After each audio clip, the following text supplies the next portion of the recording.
Little Pete. and not in a shell. Hey, Little Pete. Watch your leg. All right, somebody's coming in.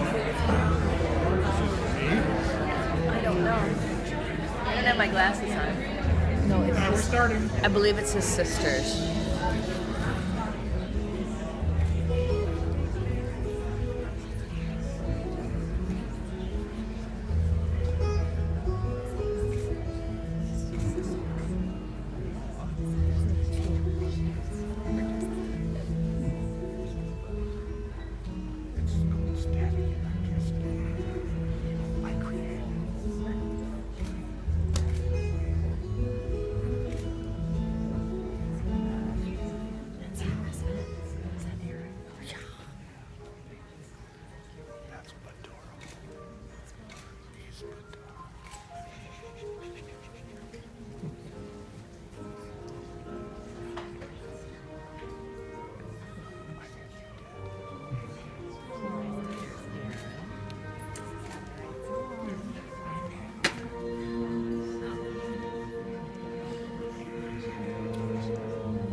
Those must be his folks. He gave you the eyebrows, Pete. Saw that, eh? Yeah. No, We're he gave them buds. to me. He was looking at me. I don't think so. We'll watch the video. Don't cry. Your face will run. Where?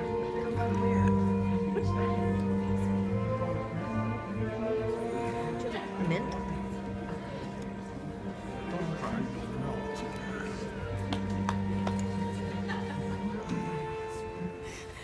And it just started. I know. Isn't that wonderful? oh, my little fire's here. Boys and girls, stop it. I'm getting all this on tape, you know. Excellent.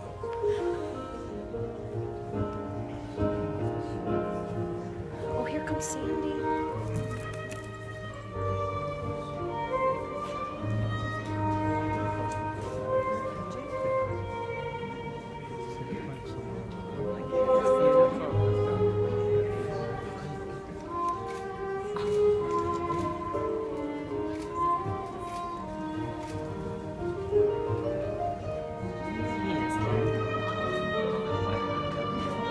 Yeah. He's doing all the work. That's an understatement. Oh my God. Telling you. 10 rollers.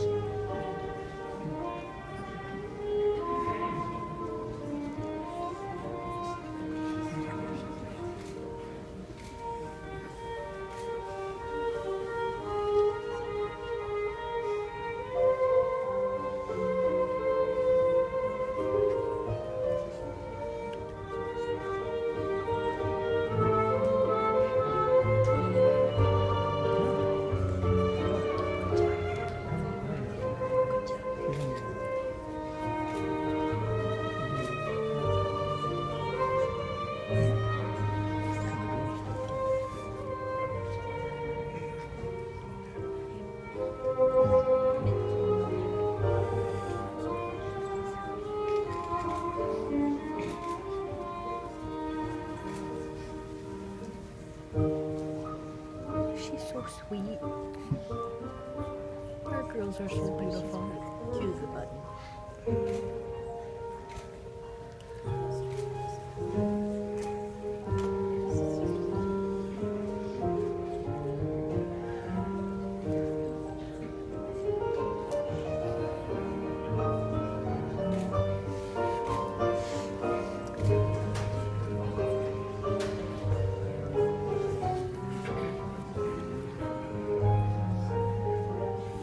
Everyone, if you would please rise for the bride. Space.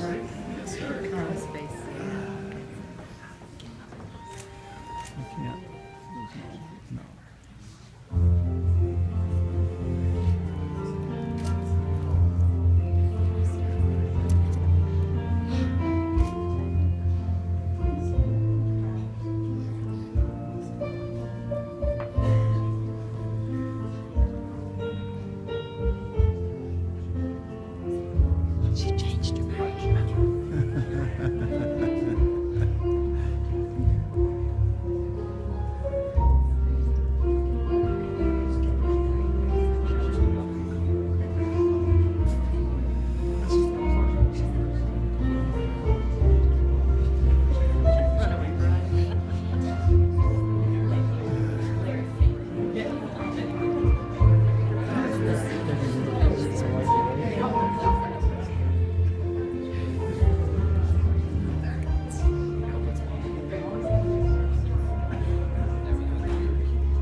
who gives this woman to this man? Her mother and I do.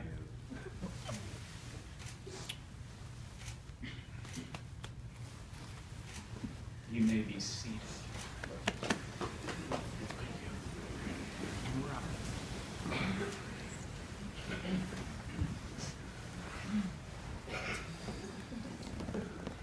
You are so beautiful. My mother told me before I started this that I'm not allowed to cry. So that is the rule today. Welcome everybody. I want to welcome the families. Thank you so much for being here with us today. Thank you to Lauren's family and Aaron's family, to all the friends that have traveled many, many miles. We really appreciate you being here with us today as we celebrate something truly, truly special. And today is about celebration. And I've had the pleasure of knowing Aaron and Lauren for a very, very long time. In fact, my mom made me invite him to my 4th grade birthday party at Roladian. He wore button-down shirts tucked into his khakis, and I thought I was cooler than him. However, when you're having birthday parties at the Roladium, I don't know who's cooler. But enough about me. I have a story to tell. See, it was the summer of 2009, and Lady Gaga was singing Poker Face, and Kanye West was busy ripping awards out of Taylor Swift's hands. Aaron most likely knew none of these, as all of his musical references aren't about a 10-year delay. So Lauren, thank you for getting those. Aaron was most likely in his car with Lauren driving home on a date. This was one of their first dates, and they were in your gigantic blue Grand Marquis that had a huge leather seat in the front, just a bench, not a seat, but a bench for both of you. And you were probably playing music on a tape adapter that hooked into your original iPod. And if you don't know what that is, it means you're below the age of 20. You should Google it. Inside of that car, Aaron parked, looked at Lauren, and began to strike up conversation outside of their house. Aaron thought he was being a smooth operator, thought he was stalling for time for the ultimate kiss.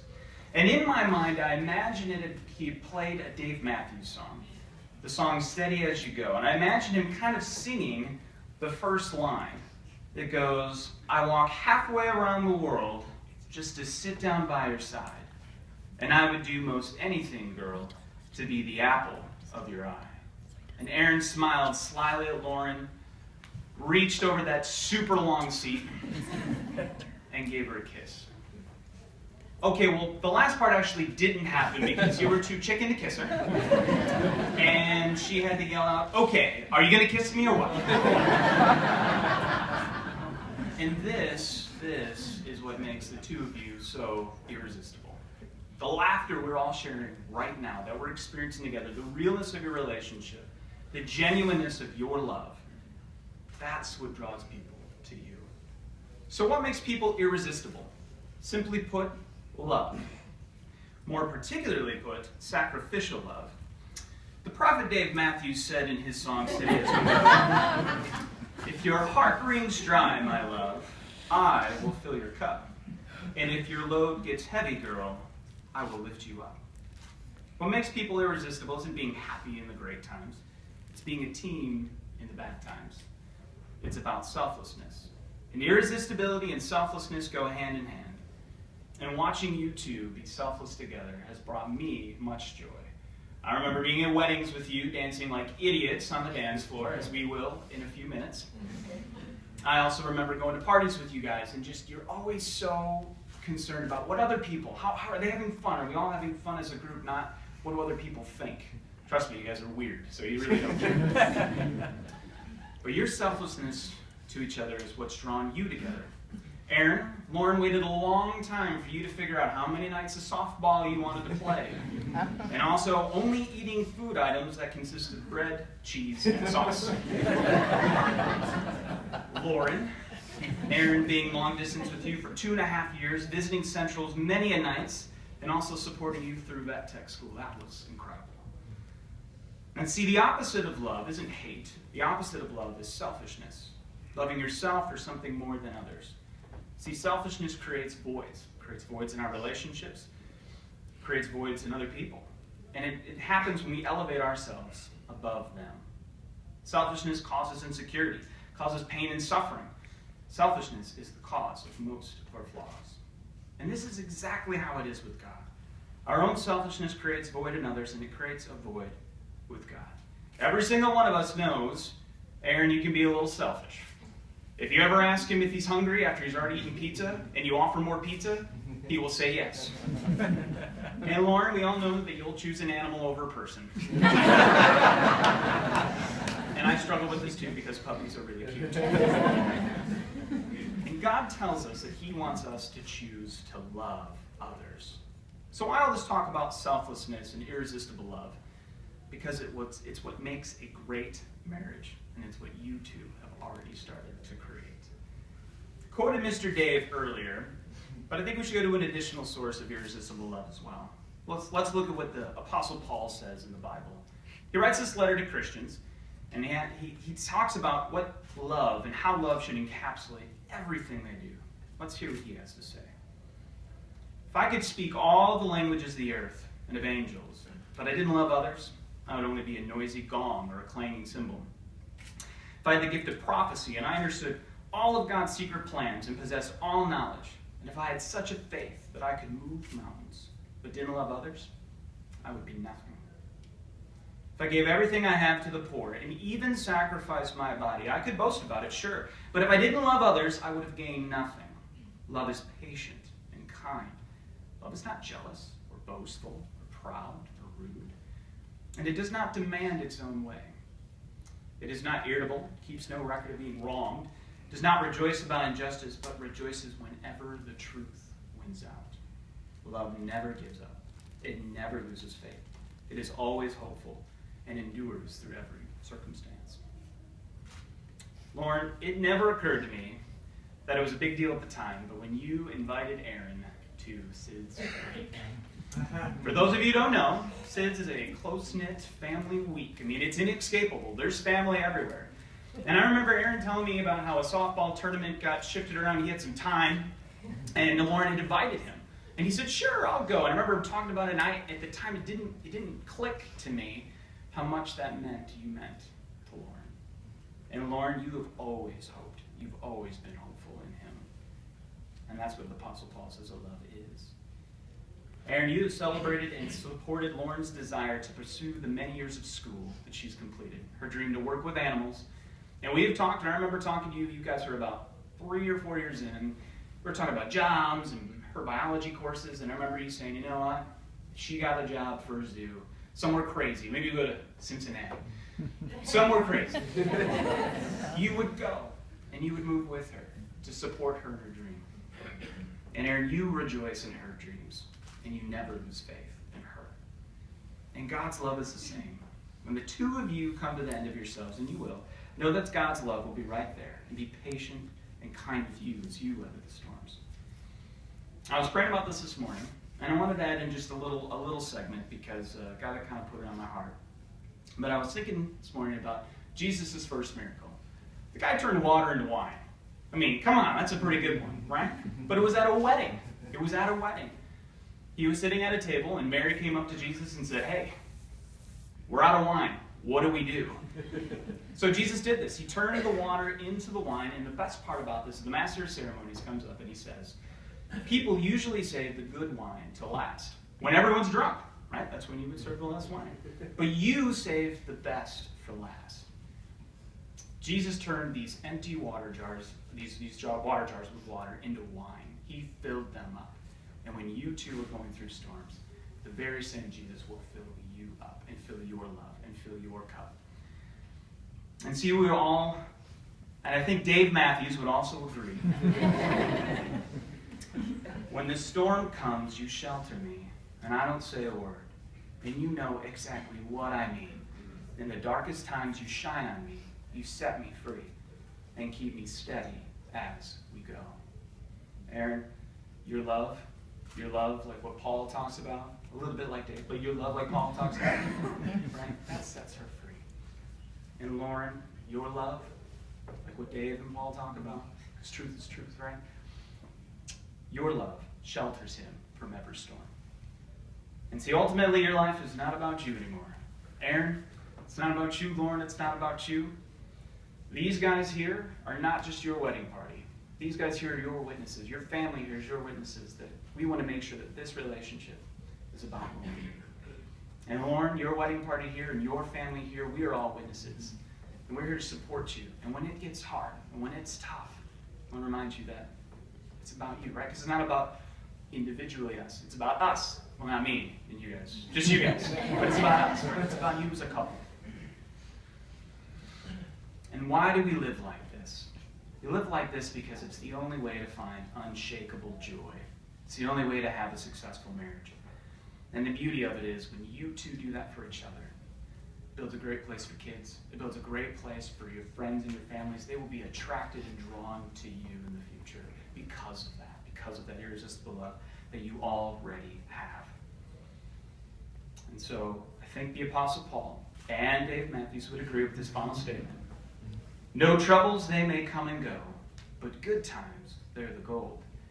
So if the road gets rocky, girl, just steady as we go. Steady each other forever. Let me pray. Heavenly Father, thank you for this couple. Thank you for the families you brought here, God. Thank you for keeping them safe on their travels. Lord, I just want to pray a blessing on them. Father, you just continue to keep them. Please, Lord, I pray, Lord, through all the storms that come, that you would steady them. Allow them to love each other, to be selfless to each other, and Lord, just to lean into you. And Father, I just pray all these things in your name. Amen.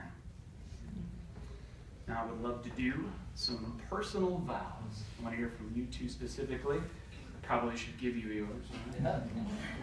One, I would love for you to go first.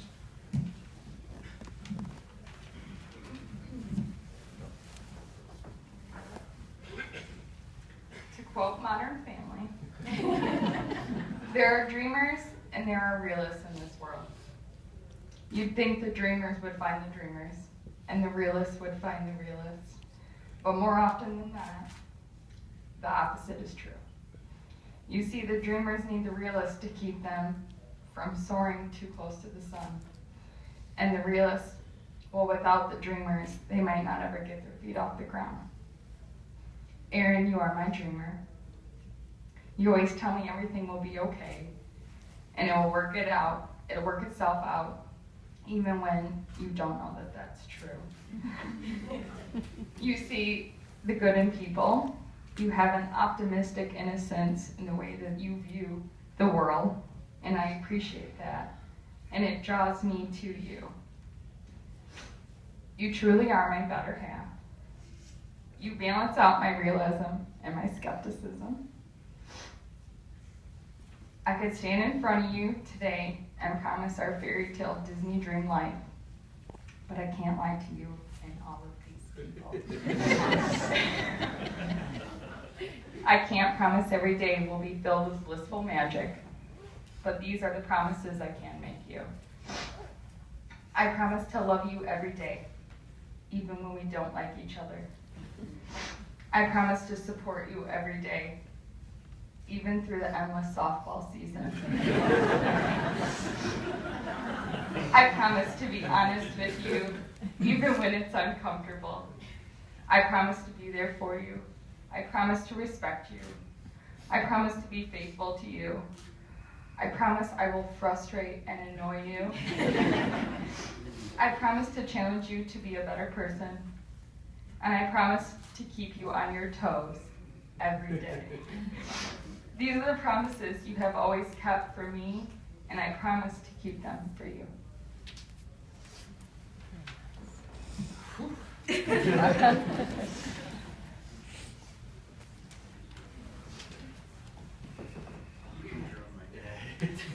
Thank you.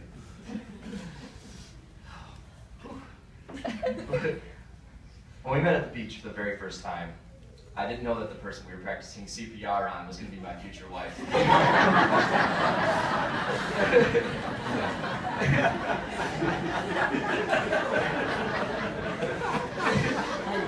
Which is pretty fitting, considering our relationship at its core is not conventional. That's the part I love about us in general. We're weird, and I love it. I love the little things. I love the fact that you bust my chops because I can't cook a lick. I love your need of naps because that's your version of being hangry. You support every decision that I make. You make me a stronger and better person.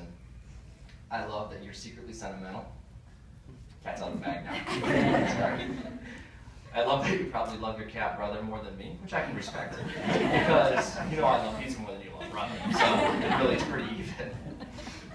I love that we have the exact same sense of humor. Some of the things I laugh at would probably get me slapped, except for when I'm with you. I love that you leave me notes. You brought me to the dark side of loving coffee. Appreciate that every day, every morning. I love that you love me for who I am. You make me a better person and aren't afraid to challenge me. I love that you're a pain in the butt. You're my pain in the butt now. I look forward to building our home together, and by build I mean staying out of the way. I look forward to getting old with you, to the point that those ugly Christmas sweaters that you have aren't ironic, but an actual part of your wardrobe.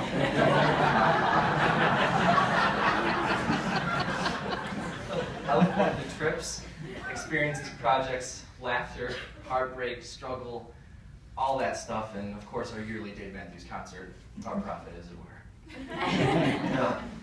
I look forward to becoming a team for the rest of our lives. I promise to love you every day. I promise to kiss you before I leave every morning. I promise not to leave brother to rest stop somewhere. I promise to bring you coffee in bed. I promise to support you in any decision that you make. I promise to hug you when you are sad. I promise to let you nap after work. I promise to love and cherish you. I know our marriage will not be perfect, but that's actually what I'm looking forward to. I really am looking forward to the cracks, the growth, the problems that we're going to overcome. I vow to grow with you, to honor you, laugh with you, thank you, cry with you, and just be with you the rest of our lives. Wow. It's yours. Well played. I want to walk you through some traditional vows. So let's do those together. Aaron, do you take Lauren to be your wedded wife, to live together in marriage? Do you promise to love her, comfort her, honor and keep her, for better or worse, for richer, for poorer, in sickness and in health, for as long as you both shall live? I do. He does, if you didn't hear. Lauren, do you take Aaron to be your wedded husband, to live together in marriage? Do you promise to love him, comfort him, honor and keep him, for better or worse, for richer or poorer, in sickness and in health, so long as you both shall live? I do. Wonderful.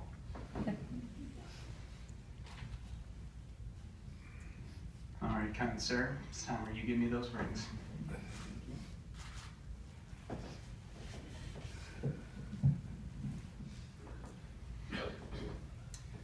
In all ages and among all people, the ring has been a symbol which is measureless.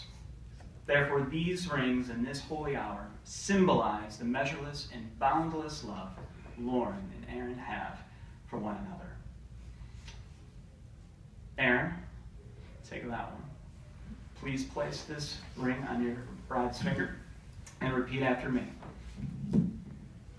I, Aaron. I, Aaron. Take you, Lauren. Take you, Lauren. To be my lawful wedded wife. To be my lawfully wedded wife. To have and to hold. To have and to hold. From this day forward. From this day forward. For richer or poor. For richer or poorer. For better or for worse. For better or for worse. As long as we both shall As live. long as we both shall live.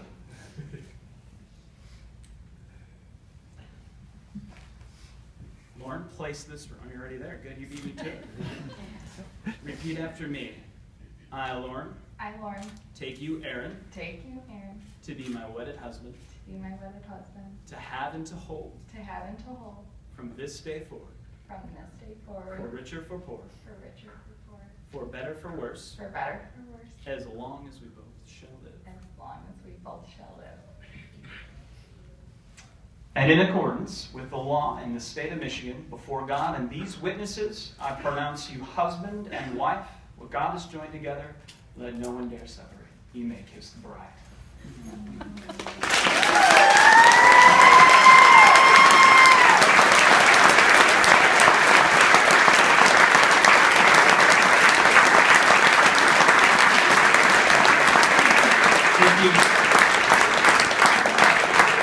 It gives me great pleasure to introduce to you for the very first time, Mr. and Mrs. Aaron Bedore.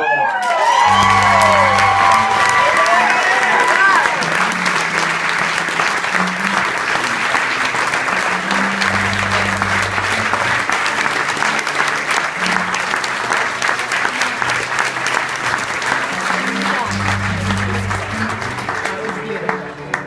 This one would throw a whole box of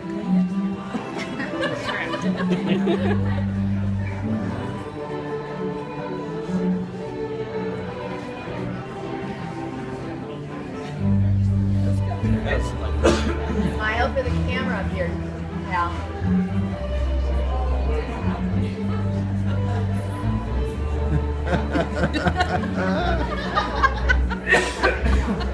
That's our girl. That's our girl. Same thing, Nicole.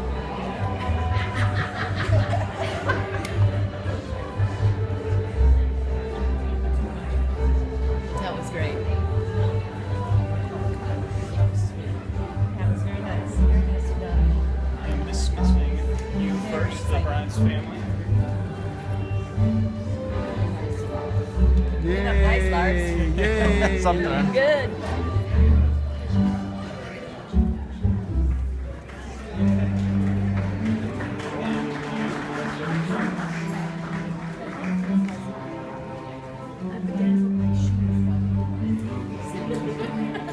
I know, I saw that.